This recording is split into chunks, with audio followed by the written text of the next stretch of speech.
You probably know that we use our brains differently. Men use each hemisphere alternately, while women use both of them simultaneously. Not that we do it consciously or even aware of it, this is just our psychophysiology.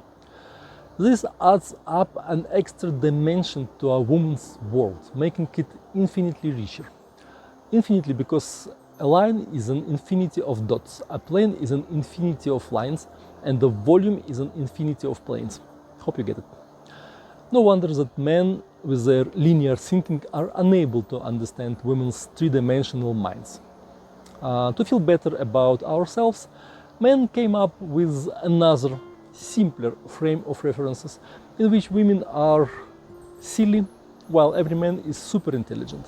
Because of these differences in our mind, we see the world very differently. Let's use the house metaphor. The man's perception can be compared to an ordinary apartment.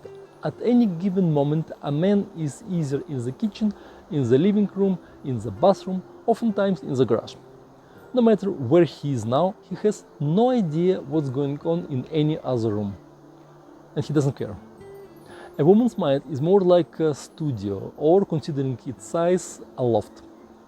Wherever the woman is at any moment, she always knows what's going on in the rest of the house. What's cooking in the kitchen corner of her loft, what her children are doing in their corner, how the cat is digging a hole into the hamster's cage in yet another corner, what tools her husband is using now in the garage, and where he's hiding his booze there. This explains in particular her frequent mood swings, which are completely incomprehensible to men. A woman is not aware of it per se, but feels that something is happening somewhere now, of which a man has no idea. Next, decision making. A man often can justify logically his choices of his garment, car, friends, and everything else. A woman can't, but only because men have assigned the meaning of the term logic to only what they can perceive and understand. If you haven't noticed yet, we live in the age of substitution of concepts. A non-existent substance made of 27 ingredients that never occur in nature is called bread. A huge number of interconnected toasters is claimed to have an intelligence. And the man's inability to process more than one thought at a time is called logical thinking. To complicate it even more, the female logic operates with a much larger number of factors, of which men don't even know. By the way, no woman is aware of most of these factors neither. But it doesn't prevent her from successfully operating on them. A much more developed sensitivity helps women take into account what is neither seen nor heard. This, by the way, is a fantastic way to make your man do what you want. Here is a family life hack. Simply tell him that you have a hunch, good or bad, depends on the situation. If he is smart, he won't argue with you about it. We also understand things differently. When a man sees or hears something, he immediately assigns to it the simplest meaning, because we don't like wasting our energy. But when a woman learns something new, her subconsciousness automatically searches for hints, subtexts, and hidden meanings, and always finds. The married man will understand. That's why we speak differently. Men combine sounds into words, which are then being combined into sentences with corresponding meanings.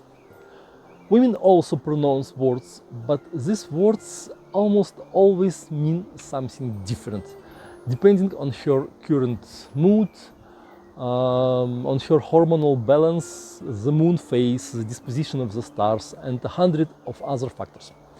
The difference is like that between a painting and describing the painting verbally. Guess which gives a more complete and profound impression. One of the main differences between us is the way we solve problems. Men do it internally, crunching in our minds numbers, facts, objects, symbols, even emotions, and other pieces of data. But women do it by talking it out.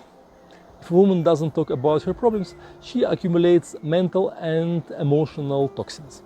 This causes stress and prepares her for a trip to a hospital, a mental house, cardiology, oncology, or whatever will fail next. The chain of health breaks at its weakest link. And the last thing for now, if a woman is dealing with an external problem that in the society, she got not her problem, but the one intended for her husband. Men need to overcome obstacles to grow. Like at the gym, to build up beautiful muscles, men have to struggle lifting weights.